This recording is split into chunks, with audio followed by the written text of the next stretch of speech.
Good afternoon, everyone. Welcome to the September meeting of the Finance Committee of the MTA. Looking forward to a thoughtful conversation, our usual agenda with the inclusion of a discussion about the implications on the finances for the capital plan, at least an early indication on the debt side of things that Kevin will provide us. David, any public speakers? Yes, we have two public speakers today. The first public speaker is Brian Fritsch, who will be followed by Jason Anthony. Okay, great. Thank you. Good afternoon. I'm Brian Fritsch, Associate Director for PCAC, the Permanent Citizens Advisory Committee to the MTA. The challenges facing you as Finance Committee members are immense. Fare evasion, climate change, and helping to secure funding for the next capital plan while congestion pricing remains paused. It's daunting. PCAC believes that the capital plan laid out by MTA leadership wisely prioritizes the state of good repair projects that will keep the system safe and reliable for riders for years to come. But make no mistake, there is very little fat on the bone. If Governor Hochul fails to fully fund this plan, the system will suffer and riders will flee, leaving the MTA in desperate straits. We are skeptical she can deliver. The governor's lukewarm statement last week does not exactly engender confidence, nor does the fact that she continues to hold the current capital plan hostage by refusing to unpause congestion pricing. We urge you to engage with state legislators to ensure they understand how crucial this capital plan is to the economic vitality of New York State, knowing that it supports manufacturing and construction jobs in every corner.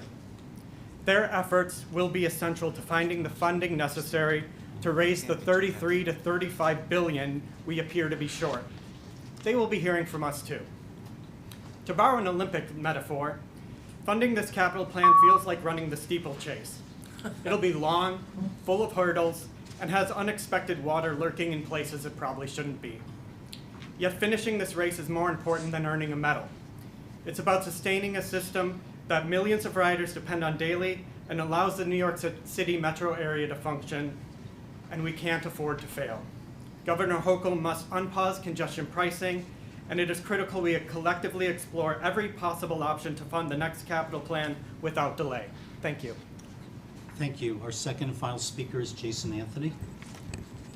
Good afternoon, everyone. Good afternoon, Neil, Kevin, and everybody else. Jason Anthony here from the Long Island Railroad 88 Task Force. I have two news flashes for you guys. One, I have right here my student Omni Metro card. I got it from CUNY. The second news flash is that next month, the Port Authority's committee and their CFO, Libby McCarthy, will yet again, like every year, she will announce two things. One, the air train that's already very costly will announce another fare increase that will create, again, another burden for those travelers and locals that travel to and from JFK Airport. And two, raise their tolls on their bridges and tunnels due to, quote-unquote, inflation. Kevin, we cannot afford another fare and toll increase in our subways and commuter rails. What we could do to avoid another fiscal cliff is our responsibility to tell our legislatures in Albany to support our capital plan and tell them once and for all to unpause congestion pricing. I'll see you guys on Wednesday. Thank you. That concludes the public speakers. Thank you, our public speakers. Appreciate your thoughts. Let's get a look at our July minutes, please, for board approval. Can I have a motion, please? Second? Okay, any edits or deletions, corrections? Hearing none, all in favor say aye. Aye. Opposed, abstention, motion passes. Next up is formerly known as Budget Watch, aka the Financial Performance Report. Dave, you want to take us through the highlights, and then we'll ask for comments? Certainly. I'll be providing year-to-date results through August against the mid-year forecast, which was presented at the July board meeting. Year-to-date August 2024 preliminary results were favorable by $208 million. with favorable results for operating expenses, commuter rail farebox revenue, operating subsidies, debt service expense, and investment income more than offsetting shortfalls of subway and bus farebox ridership and B&T toll revenue. Operating revenues on a year-to-date basis were $84 million, or 2% unfavorable. Passenger revenues were $75 million unfavorable, and toll revenue was $14 million unfavorable.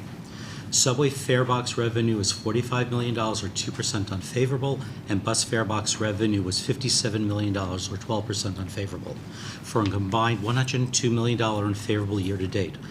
As a reminder, the mid-year forecast includes a remaining reserve of $167 million for 2024 to offset this unfavorable subway and bus results. So it's $102 million unfavorable for bus and subway, and there's a $167 million reserve.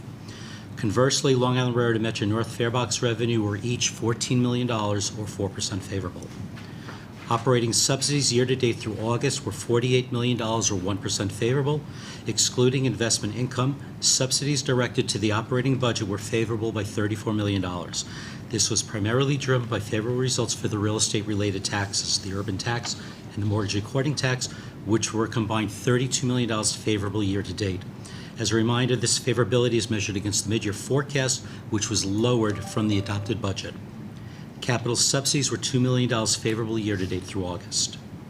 Operating expenses were favorable by $228 million, or 2% year-to-date through August, mostly due to timing-related favorable results at Transit, Long Island Railroad, MTA Bus, Headquarters, and C&D.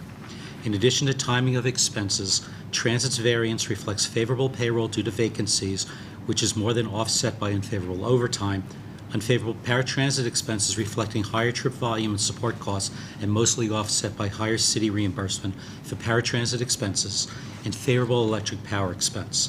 The underround at the Long Island Railroad mainly reflects lower average pay rates due to the mixture of employee pay grades, higher project reimbursements, and favorable electric power. Metro North's unfavorable variance was primarily due to increased payroll in connection with lower reimbursable activities, training and associated expenses related to new employees, overtime, and an increase in claims expenses. Overtime year-to-date through August was $175 million, or 31% unfavorable through the MTA, while payroll was $139 million, or 3% favorable. Debt service was $16 million favorable year-to-date through August, and there are further details in the financial performance report. Great, thank you, David. Any questions or comments? Okay, hearing, I have just a couple of questions, if you don't mind, David. Sure. One is, obviously, we saw an uptick in the month relative to year-to-date on MRT and urban taxes. Do you think that's a sustainable trend? Is that tied to interest rates coming down, or is that a one-time blip? I would say it definitely does not tie to the reality the rates went down, but it may have gone down due to the expectation that rates were going to come down, because most of this activity that we're seeing money on basically was 2 months ago. Yeah, good. Well, that's a positive trend for us to consider. And then on the other side of the ledger, subway ridership. Is this a fare evasion issue, or is this a ridership issue that we're seeing the uptick in August? Do you have a sense? Well, what we see is paid ridership, and paid ridership is tracking the same way farebox revenue is tracking, which is lower than what the expectation was from McKinsey. So you can speculate or concur that it's fare evasion, but I don't have the specifics on.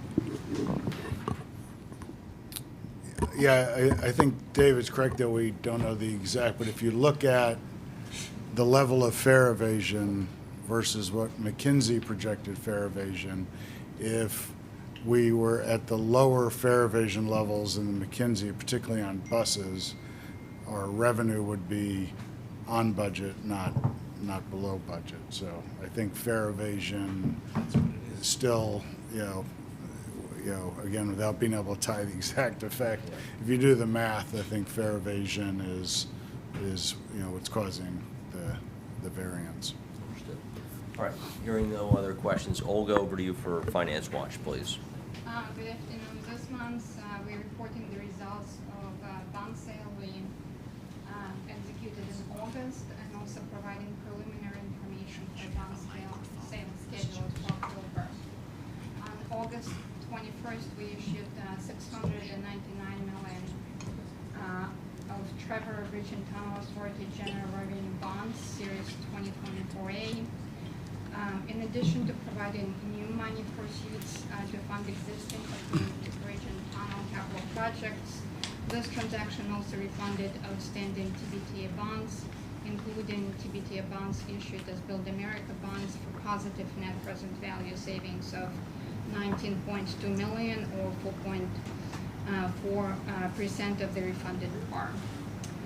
This transaction was led by a certified MBE book running senior manager, Ramirez and Company, together with special core senior managers, Rice Financial Products Company, which is an MBE firm, Drexel Hamilton SDVOB firm, and Stern Brothers, which is an MBE firm. Oric Harrington and Brian Rubino served as co-bond counsel, and Craig and Backstrom McCarley Berry served as co-financial advisors. As far as our planned bond issuances, next month we expect to issue approximately $700 million of dedicated tax fund green bonds. This bond sale will retire outstanding Trevor Bridge and Tunnel payroll mobility tax fund anticipation notes, which mature on December 16 of this year. And subject to market conditions, this transaction could also include a bond refunding component. This concludes my report, and I'm happy to take any questions. Any questions for Olga? All right, hearing none, thank you, Olga. So we're going to move on to, as I mentioned at the top of the meeting, we're going to hear a bit of a debt perspective related to the capital plan from Kevin, which I think is indicative of the question that David was asking at the tail end of the capital program committee. So, floor is yours. Thank you, and bless you. Short presentation. Is somebody pulling that up?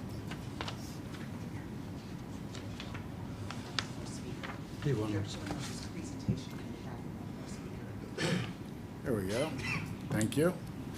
So, just stepping back again, the capital program proposed at $68.4 billion, as you know, still has a lot of funding to be worked out. One thing in our proposed capital program is how much debt MTA for transit and commuter projects and TBTA for bridge and tunnel projects, how much debt we're proposing to be a source of funding as a portion of that 68.4. So what we've recommended is total debt of 13 billion of additional debt in support of the 25 to 29 capital program, 10 billion for transit and commuter, and 3 billion TBTA to be self-funded with their debt. So the question is that too little, too much? How do we arrive at that number, and how does it compare with historically what MTA's contributed to capital programs? So I want to walk through with you a couple slides that will give you a sense of the impact of that 13 billion of debt on MTA finances. I'll say just my conclusion is I think 13 billion is a manageable number. It keeps us within some of our debt measurement goals, but it's a, I'll call it, it's a stretch number, which we have to do because it's, there's a lot of important needs in the capital program. Clearly, if you look at, the outside Citizens Budget Commission, for example, put out a report recommending MTA issue much less debt under, basically under their analysis that we already have in the out years stress on our operating budget. And so if the operating budget has deficits out in 27 to 28, how do you afford to then add more debt service onto the operating budget? The controller's office put out a report. They had somewhat higher range of debt levels within, and we're kind of within that. But that's the kind of the competing is, on the one hand, we really don't have a lot of spare dollars in the operating budget to, dedicate to a lot more new debt. because we don't want the capital program funded on the back of riders and higher fares and tolls, but we do have some financial flexibility to incorporate it. So that's kind of my backdrop. Let's look at some numbers. If you don't address those needs in a timely fashion, they'll get more expensive the longer you wait also. So you have that issue. The capital needs. Yes. Yeah, and Andrew, your point's well taken. When I think of the financial health of the MTA, right, yes, on the expense side, you'd like as little debt service as possible, but you also need to invest in capital, invest in early to keep costs down, as well as, reliability and safety and performance drives the revenue side of the equation, which is also needed for financial health. So this pie diagram here. One right behind. Yeah. Yes, sorry. This just compares the current capital program on the left, 20 to 24, and the mix of funding sources to the proposed 25 to 29 plan. And again, every capital program's always had a mix of federal, state, city, and MTA sources. And so if you just focus on the orange the orange wedges, that in the previous capital program, MTA and TBTA bonds funded about 18%, or about 10.2 billion in debt.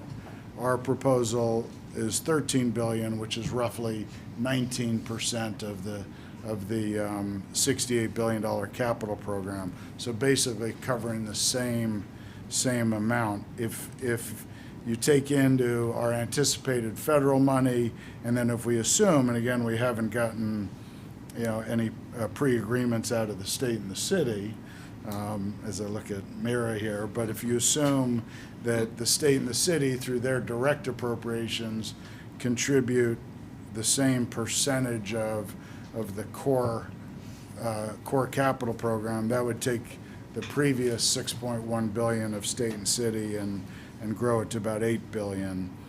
That still leaves a funding gap or sources to be identified of 33.4. The other item I'll just point out is on the federal, we're assuming 14 billion. That assumes, where we're 13 billion, so that's a relatively aggressive assumption. We're assuming, even though the IIJA needs to be reauthorized at the end of 2026, we're assuming funding levels at that, get reauthorized at the higher infrastructure spending levels, which is not that easy, and there is natural inflation growth in the federal grants, and that we also get substantial federal money for the IBX project. So, David, you're looking at me with the... Have you brought in scenarios where, given the political landscape, it doesn't work that way? Well, so What's Plan B and C? Yeah. Well, so like in any capital program, and we've had prior capital programs where funding sources have been identified and then they haven't fully come in. And so usually then what happens is we either amend capital programs to reflect either lower funding or higher funding, as well as, remember, we don't commit contracts unless we've got identified funding. So if we get into the 25 to 29 program, we get into election results and we turn much more negative on the federal availability, we then will slow our commitments until we know the outcome of that. Okay. That's how we manage that. And again, like as Neil says, a budget is a plan, and this is a capital budget and a capital plan, right? So here's how many MTA and TBTA bonds we've issued for the previous 4 capital programs and the proposal, and you'll see, roughly speaking, the 13 billion is in line, with prior programs. If you look, all the programs, 2005 to 9 to 15 to 19, the first three programs, those were much smaller programs. They're capital programs in the 30-ish billion range, and MTA's the percent of MTA bonds that were contributed were much higher, up in the 37%. That would be to fund 37% of a $68 billion program would put another $800 million a year on top of the operating budget costs that we just couldn't afford. But again, we think this represents that our proposal is in line with kind of previous commitments. Just to let you know kind of where we are, a quick snapshot. We have $41.7 billion of debt outstanding that's payable from the operating budget that is still outstanding for prior programs. We still have some remaining debt to issue for the 20 to 24 plan, and this would be on top of that. We do retire debt every year. Is that debt service number that you approve in the budget of roughly $3 billion isn't all interest. We retire roughly $1 billion to $1.5 billion debt of principal a year. So the new debt authorized, our debt doesn't grow fully by that amount, is offset by some retirements. That's a very important point. I think we generally don't talk about retiring of debt in this forum. I think it's a worthwhile point just for everyone, the board members, to realize we're not just keeping all the debt and just constantly pushing it into the future. So there is some retirement. Right. The federal government doesn't retire any debt. We do. That's good. Do you have a debt limit or cap? So there is in terms of issuing debt for capital, they have to be approved in the capital program. So this debt that we're proposing does, part of your submission to the capital program review board is not only for those projects, but for the debt. MTA debt is a funding source. TBTA's debt's not subject to CPRB approval and so forth.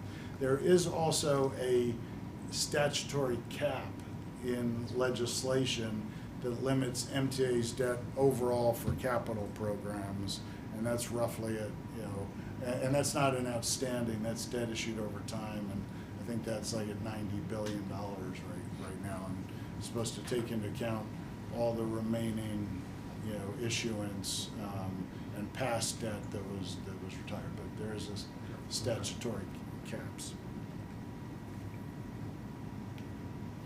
So why is this additional debt affordable? Well, one thing I've talked about in committee is trying to keep over a long-term basis that if our debt service grows by more than 3% a year, you're going to just add to deficit because we can't expect revenues to grow by more than 3%. If we get 2% a year out of tolls, some of our taxes do grow by 4%, but I use 3 as a barometer of if it's growing fast enough. If you look historically, before 2020, it grew like at 4.5%, sometimes 5-6% a year. So what this chart shows, the dotted line is 3% compounded growth, and the bar is actual debt service through 2025, where the blue is our existing debt, the gray is debt remaining to be issued for the 20 to 24 program, and then the orange is this additional debt service that we would take on. And so you see, if the only 2 bars we had were 2020 and 2035, you see that we stay within 3% overall. There are a few years in kind of what I'll call the pinch years in 2030 through 32, where the debt service is a little bit above that target, and that's because we're waiting for our existing debt service actually drops after those kind of peak years. But if you look at it, generally in line with 3% growth.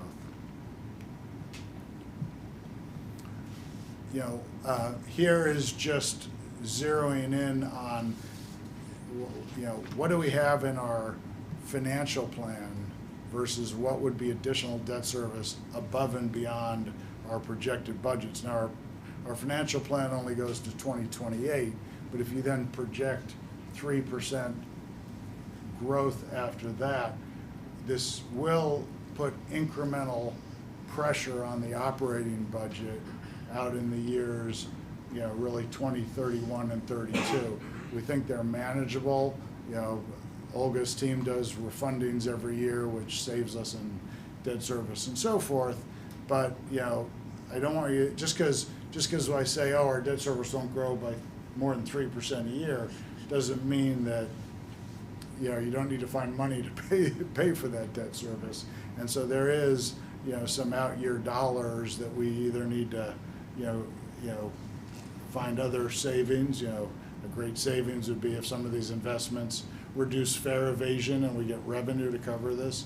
But, we do need to accommodate it in the budget in the future. The last chart, which I'll call the David Jones chart, is debt service projected to be roughly 15% of the operating budget, where from 24 through 35 we average 15.2%. You'll see there are those few years, the same years where we showed the pinch years out in 31, 32, where we're closer to 16% than 15. It'd be nice to always stay below that line and not have to use our years of lower percentages to balance out the higher percentages. But it's roughly in line with that 15%. So but the bottom line is, when I getting back to my previous discussion, the 13 billion we see as affordable, but when I call it a stretch, because it does push us just at or slightly above the limits.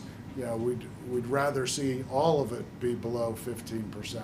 We'd like to see debt service, not to have debt service that we have to find room in the operating budget. I think this is a good balance, but it indicates to me that, we can't just easily add billions more of debt on top of this proposal to, fund the capital program. By 28 and 29, we better have done something about fare evasion, so. That's right. That's the plan. So with that, I'll open up for questions. Questions?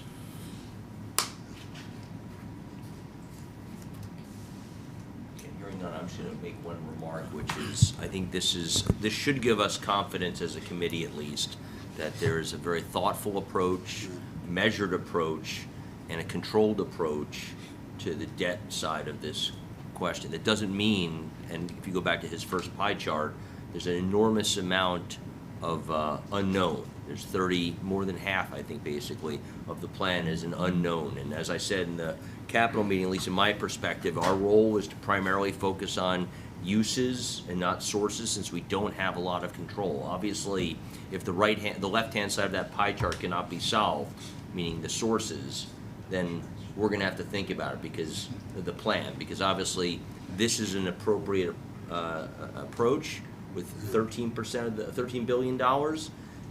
If you had to pay the rest of it out of debt, obviously that would change everything dramatically. It's something that would be not prudent for this committee or this board to do. So thank you to you, to Jay and the team for this thoughtful presentation. Thank you. Okay, great. Please, go ahead. Yeah, I just was curious about the anticipation of federal dollars. The IIJA, most of the funds have not been allocated, so it would be in the out years, which would be part of the time period of the next capital program. Or is those dollars allocated to the existing program, or is it an overlap? So, starting with next year's federal dollars, we allocate that to the 25 to 29 plan. So, federal dollars that we receive we do it in five-year windows. So the issue is not that we won't have federal dollars, it's what's going to be that level. So, for example, prior to IIJA, our federal formula grant money was approximately $1.65 billion a year. With the IIJA, it's closer to $2.2 billion a year. We think, since IIJA is authorized for another 2 years, again, it's all subject to congressional appropriation, but there's the underlying And who gets elected. authorization that, you know, we think, you know, for the next 2 years on at least the formula, we get that 2.2. It's the 3 years after. The question is, the 3 years after that, will it go back down to the 1.6? Will it stay at 2.2 with additional dollars for inflation or not? And that's the biggest uncertainty. Okay, thank you. Okay, great. Thank you very much. David, back to you on headquarters and agency items. Thank you. There is one non-procurement item this month, which seeks board Right. approval to revise the MTA all-agency investment guidelines to provide additional authorization to invest in money market funds that meet the definition of government money market fund under SEC's Rule 2A7 under the Investment Company Act of 1940. Olga Chernod and Scott Gerstner are available for questions. Maybe you could just highlight what's different about the policy now. Is there anything new that's dramatically changed? So this is not really a dramatic change. Most of the portfolio is managed by investing it into U.S. Treasury securities. So this authorization will allow us to invest a portion of the portfolio in governmental money market funds. And it's important here that it's governmental, which means that these money markets are basically limited to largely purchasing U.S. Treasury securities and repos collateralized with U.S. Treasury securities. So from a risk profile perspective, we're not going to really change the risk profile of the portfolio by introducing governmental money market funds. What this will provide us is flexibility for something like money market sweeps, right, which is a handy tool that's really utilized in all best money managing practices. In terms of daily cash investments, we often use directly purchased collateralized repo securities. The yields on governmental money markets are very comparable, so it's just a flexible alternative to direct purchase of repos and other short-term treasury securities. Okay. Any questions about this slight change to our plan? Hearing none, a motion to approve? So moved. Thank you, David. Second. Thank you, Mark. Any comments? All in favor say aye. Aye. Opposed, abstention, motion passes. Thank you. Lizette, onto procurements, please. And is this working on? Okay. What? I was just making sure that the mic was working. We can't hear you over here, but. All right, so I'm glad I asked. Maybe the internet can hear you. Okay, all right. So there are 3 MTA headquarters items this month for Finance Committee approval in the estimated amount of $3.04 billion. These actions are found in the September 2024 Finance Committee book. Note that all these items submitted to Finance and recommended for board approval this month are the result of competitive RFPs. The board is requested to authorize the MTA Assistant Deputy Chief Procurement Officer to approve the exercise of all options included in these items if it is in the best interest of the MTA at the time. The first item is an award of a competitively negotiated personal services contract to Sedgwick Claims Management Services in the amount of $86.9 million to provide New York Workers' Compensation Program third-party administrator and related services to New York City Transit and other MTA participating agencies. This contract is for an initial term of 3 years with 3 one-year options. MTA agency workers' compensation claims are administered by the Workers' Compensation Unit within the MTA's Law Department, the Compensation Unit within the MTA Law Department. Approximately 5,000 claims are filed by MTA employees each year. The MTA has historically self-administered its workers' comp program, which has resulted in the unit. This has resulted in the unit being hampered by a shortage of staff, inadequate, cumbersome IT systems, lack of training capacity and expertise, and paper-based processes. Despite the best efforts and commitments of the workers' comp unit staff, all of this has resulted in suboptimal claims handling. The MTA engaged a global consultancy firm to review the MTA's workers' compensation program and recommend short and long-term strategic initiatives. The firm found that outsourcing program administration to a third-party administrator would result in annual reduction of $20 million or more in workers' compensation program costs. The costs of the transit program alone have steadily increased and exceeded $240 million in 2023. The projected savings are in the areas of disability, medical, litigation, safety management, and claims processing. The costs related to the procurement of these services will be offset by a right-sizing of the MTA workers' comp unit over time. A two-step RFP procurement process was utilized to issue this contract. For the pre-qualification step 1, responses were received from 10 firms, 8 were asked to submit proposals for step 2, and 4 firms responded. The selection committee determined that Sedgwick's proposal was the most advantageous to the MTA based on the selection criteria. Additionally, as a result of negotiations, Sedgwick's final offer was 26% lower than its initial one. The second item includes 2 actions. The first being the award of a 5-year competitively negotiated personal services contract to Caremark PCS Health, or CVS Health, to provide pharmacy benefit management services. CVS Health will administer prescription drug benefits for eligible plan members from the New York City Transit, MTA Bus, and Sertoa employees, covering approximately 155,000 employees, retirees, and their dependents. The contract term is 5 years, which includes 2 one-year options. The total not-to-exceed price for this action is $2.73 billion and includes the base and option costs. There are 2 proposed plans for this contract, a commercial plan that primarily serves members ineligible for Medicare, and an employer group waiver plan, which serves Medicare-eligible members, taking advantage of financial incentives for employers made available through the Affordable Care Act. A 2-step RFP process was also utilized. Step 1 was to pre-qualify firms that met the MTA's minimum requirements for a contract award, and in Step 2, the pre-qualified firms received the detailed RFP package.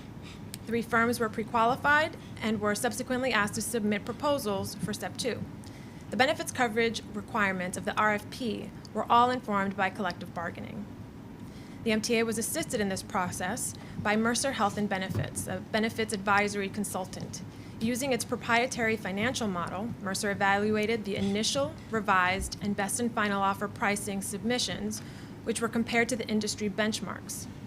CVS Health's BAFO of $2.73 billion includes projected claims as well as rebates and EGWP revenue.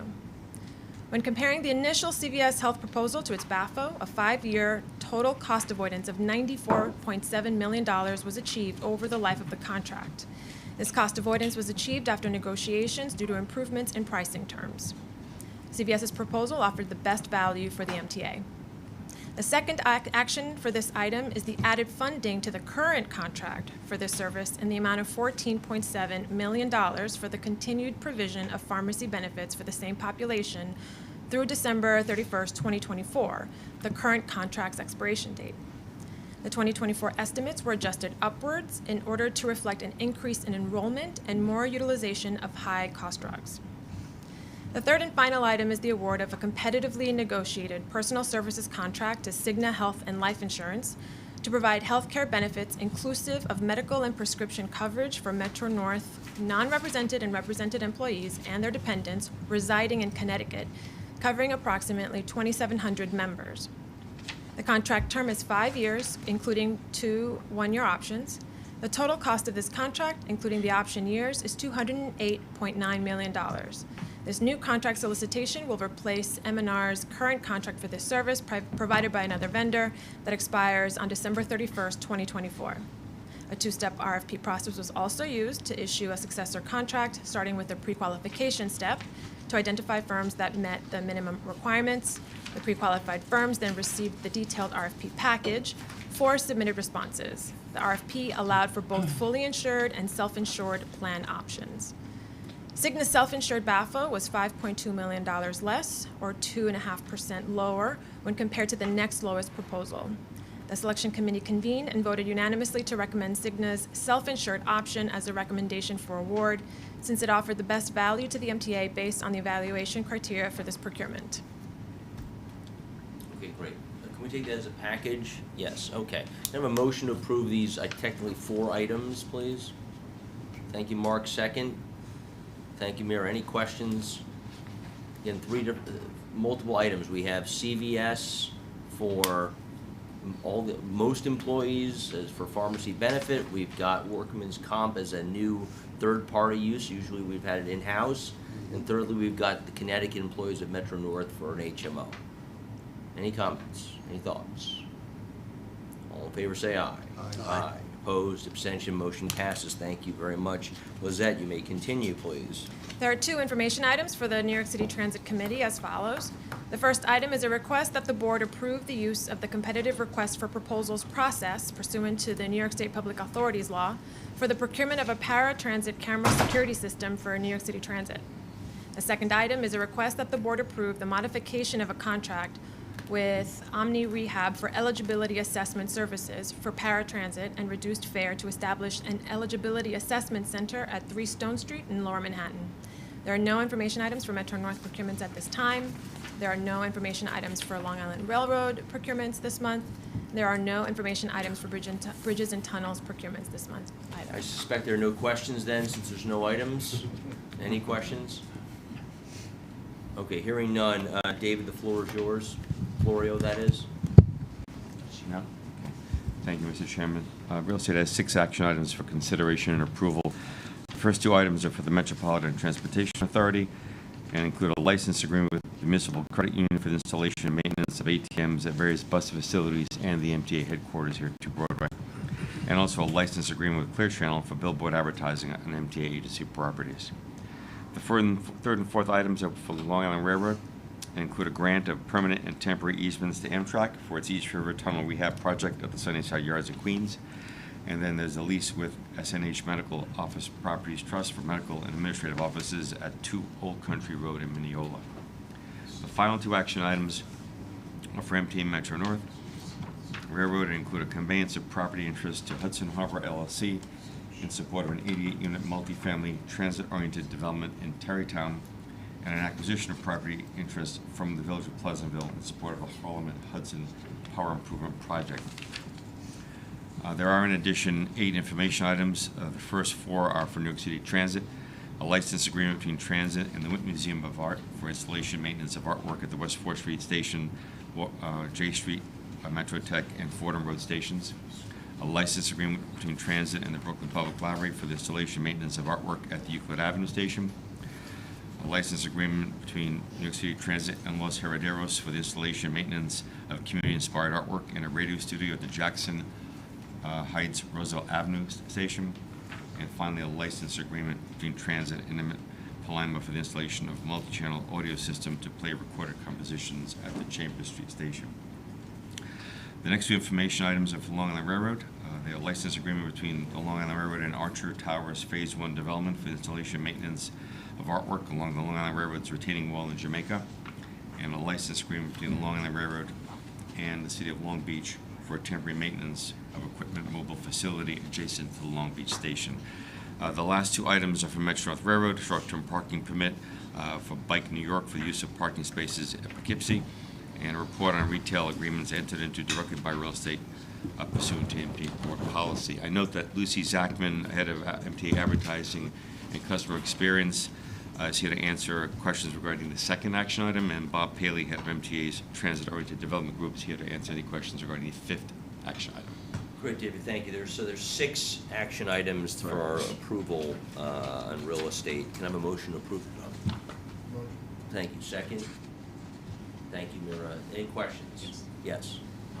I'm sure you've heard me say this before, so forgive me if I sound like a broken record, but when there's multiple stations on different lines, it would be really helpful if you could say which line that is. For instance, you've got Fordham Road. I assume you're talking about the B and D and not the 4 line, but... Correct. Understood. Thank you. Okay, any questions about these action items, for approval? Hearing none. All in favor say aye. Aye. Aye. Opposed, abstentions. David, your 6 motions pass. Is there any new business for the committee? Hearing none, motion to adjourn. Thank you, sir. All right, see you all Wednesday. I just plugged in my phone. I finally figured out how to plug my phone. All right.